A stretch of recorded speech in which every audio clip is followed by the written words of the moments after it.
नमस्कार साहब, आप देख रहे हैं न्यूज़ लाइन 24। जैसा कि हम लोग को मालूम है कि अब कुछ ही दिनों के बाद विधानसभा का इलेक्शन की तैयारी में लोग जुट भी गए हैं और काफ़ी एक्टिव मूड में। हम लोगों ने देखा भी हालिया दिनों में हमारे प्रधानमंत्री मोदी जी दुर्गापुर आए और उन्होंने इस तरह पूरा इलेक्शन का बिगुल फूंक दिया।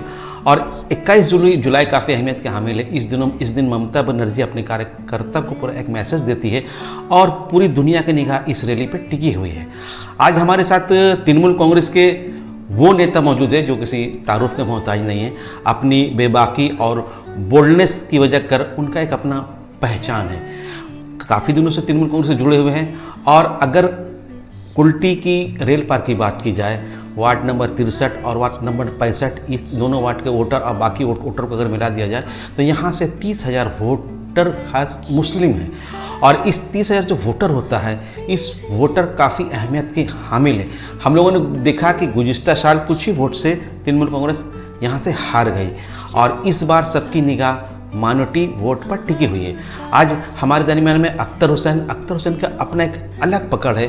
वो काफ़ी दिनों से तृणमूल कांग्रेस से जुड़े हुए हैं और इलेक्शन के टाइम में वो काफ़ी एक्टिव रहते हैं और इस बार तृणमूल कांग्रेस को कुल्टी से जिताने में उनका एक बहुत अहम रोल होगा।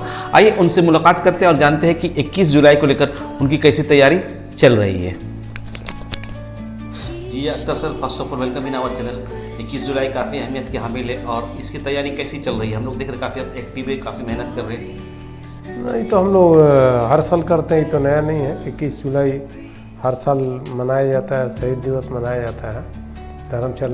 धर्मतल्ला चलो अभियान जो है हर साल होता है, लेकिन इस बार एक्टिव ज़्यादा रहने का कारण है कि यहाँ पे दायित्व जो दिया गया है, आपका नूरिंदा को दिया गया है, मुलाहिदा को दिया गया है। कुल्टी से काफ़ी लोग यानी जाएंगे इस बार और हर साल जाते हैं, लेकिन इस बार 26 जनवरी 2026 में जो इलेक्शन है उसका लेकर के 21 जुलाई जो है बहुत अहमियत का हामिल है। इसलिए इस बार जो है ज़्यादा मेहनत हम लोग कर रहे हैं, ज़्यादा से ज़्यादा आदमी ले जाने का यहाँ से।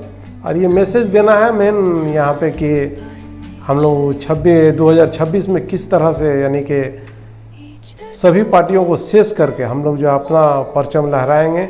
यहाँ पे आपका वेस्ट बंगाल में जो असेंबली इलेक्शन होगा, उस असेंबली इलेक्शन में जो है टोटल हम लोग चाह रहे हैं कि इस बार पूरा पार्टी जो है यहाँ सफाया हो जाए, तृणमूल का ही परचम सिर्फ रहे यहाँ पे और कोई नज़र नहीं आया। और ऐसे भी हमको जहाँ तक लग रहा है इस बार जो है कोई नज़र भी नहीं आएगा। हम लोग देख रहे हैं आपस में वो सब लड़िए रहा है, वो लोग जितना है। आप तो पूरे कोई नज़र नहीं आएगा, लेकिन अगर हम लोग बात करें कुल्टी का या और भी पश्चिम बर्धमान का, तो कहीं ना कहीं हम लोग तृणमूल कांग्रेस में बहुत सारी ग्रुपिज्म दिखाई दे रहा। इससे कैसे उभरिएगा?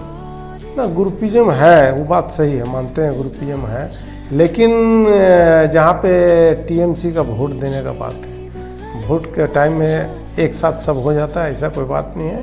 ग्रुपबाजी तो हर जगह है, ऐसा कोई ये नहीं है। आपकी बात की जाए तो आप चूँकि काफ़ी बेबाक है, काफ़ी बोल्ड है और बहुत दिनों से तृणमूल कांग्रेस से हैं और तृणमूल का आप एक मजबूत सिपाही माने जाते हैं। बीच में हम लोग ऐसा लग रहा था, पता नहीं क्या हो सकता है, शायद आपको बहुत सारी पार्टी को ऑफर भी थी, लेकिन आप तृणमूल कांग्रेस के लिए जीते हैं और तृणमूल कांग्रेस में ही हमेशा रहते हैं। आखिर आपको तृणमूल कांग्रेस से इतनी मोहब्बत क्यों है? तृणमूल कांग्रेस जो है सही ढंग से काम करता है। और भी जितना पार्टी है वो पार्टी सही नहीं है। तृणमूल कांग्रेस जो है सही ढंग से काम कर रहा है। यहाँ पे वो देख रहा है, ऊपर लेवल से यहाँ पे देख रहा है कि यहाँ पे कौन कौन पार्टी को नुकसान पहुँचा रहा है, उसको वो लोग किनारे कर रहा है, आहिस्ता आहिस्ता किनारे कर रहा है। लेकिन पार्टी का जो एक्टिव कर्मी है उन लोगों को सामने लाया भी जा रहा है, ऐसा बात नहीं है। ये कुल्टी की बात की जाए, चूँकि ये सीट आप लोग अगली बार बहुत कम मार्जिन से हार गए थे और इस बार अगर बात की जाए तो कहीं ना कहीं माइनॉरिटी जो वोट है वो तो खैर तृणमूल कांग्रेस का एक अपना वोट माना जाता है। आप जिस इलाके से बिलोंग कर रहे हैं, यहाँ भी कम से कम 30-32,000 वोटर है, 4-5 वार्ड को अगर मिला दें और खासकर 63 हो 65 हो। लेकिन हम लोगों ने देखा कि 63-65 के बाद जो बगल में 2-4 वार्ड है वहाँ तृणमूल कांग्रेस बहुत बुरी तरीके से हार जाती है। उसका वजह क्या लगता है आपको? सही से नेतृत्व करने वाला उस वार्ड में नहीं मिलता है, इस वजह से हार रहा। लेकिन ये सब जो माइनॉरिटी इलाका है, आपका 63 हो गया, 65 हो गया, आपका 59 हो गया, आपका बड़ाकर हो गया, दिशागढ़ हो गया, जहाँ पे माइनॉरिटी का इलाका वहाँ से तो वोट अच्छा मिल रहा है, ऐसा बात नहीं। इस बार हम लोग क्या आपको लग रहा है कि इस बार तृणमूल कांग्रेस को माइनॉरिटी वोट देगी? एकदम 100%। क्यों वोट देंगे? माइनॉरिटी के लिए काम कर रहा है तृणमूल कांग्रेस, ऐसा बात नहीं कि नहीं काम कर रहा है। हम लोग देख रहे हैं बहुत सारे नए, आप तो बहुत कुल्टी म्यूनसिपलिटी का वाइस चेयरमैन थे, सुब्रत तो बख्शी ने खुद आपको कोर कमेटी का मेंबर भी बनाया और आपकी ज़िंदगी में काफ़ी उतार चढ़ाव आए, लेकिन आप कल भी अपनी बात को बहुत बेबाकी से रखते थे, आज भी अपनी बात को बहुत बेबाकी से रखते हैं और एक लंबा ज़िंदगी में अपनी काफ़ी उतार चढ़ाव देखा। लेकिन कुछ लोग ऐसे हैं जो बस जुम्मा 4 दिन होता है वो पॉलिटिक्स में आते हैं और लगता है कि रातों रात वो कोई सितारा बन के उभर जाए। तो जो नई नस्ल पॉलिटिक्स में आ रही है उनके लिए क्या मैसेज है आपका? नहीं, आ रहे हैं ठीक है, आते हैं जाते हैं, वो तो आते जाते रहते हैं, ऐसा कोई बात नहीं है। ऐसा तो होता रहता है, पार्टी में आता है जाता है, लेकिन जो कर्मी है जो शुरू से है पार्टी में जो कर रहा है काम, वो तो देख रहा है कि किस तरह से काम कर रहा है। ऐसा तो बात नहीं है कि वो लोगों को साइड किया जा रहा है। हाँ, जो आता है रहता है कुछ दिन, उसके बाद किनारे हो जाता है।